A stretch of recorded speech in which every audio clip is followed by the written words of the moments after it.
Juga menghimbau, mari kita jaga-jaga Polda Metro Jaya.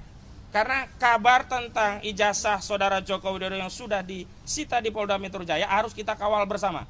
Kenapa?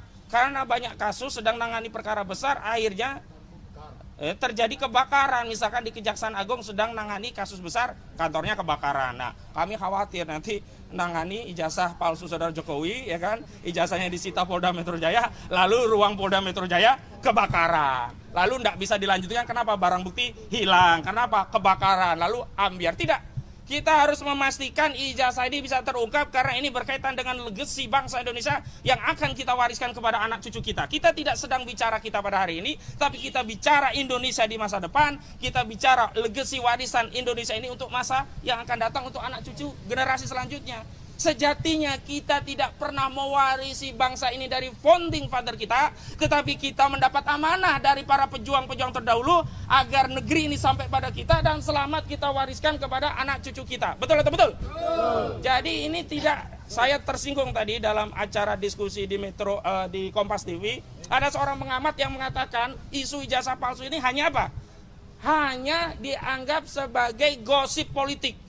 Saya katakan, kalau Anda siapapun yang tidak tahu perjuangan rakyat sedang mengungkap kebenaran, mengungkap keadilan, dan memastikan tidak ada legasi sejarah yang rusak gara-gara pernah dipimpin 2 periode dengan seorang presiden yang berijazah palsu, lebih baik diam.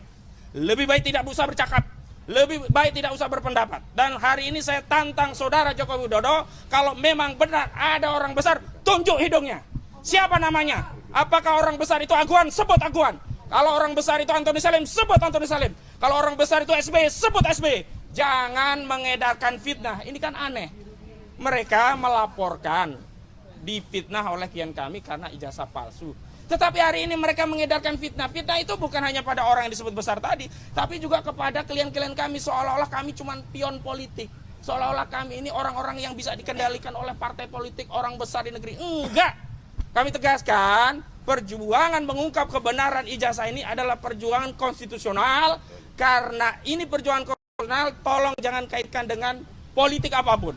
Sehingga ketika saudara Joko Widodo berusaha mengalihkan ini kepada aktivitas politik, bahkan dengan tuduhan-tuduhan fitnah-fitnah, ada orang besar, ada yang ingin mendowngrade, ada yang ingin menjatuhkan reputasi politiknya, sejatinya saat itulah saudara Joko Widodo sendiri yang sedang berpolitik. Nah, terakhir, nanti saya akan mintakan statement sebentar dari pihak yang akan diperiksa, bahwa sejatinya inilah sikap dari seorang warga negara yang layak dicontoh.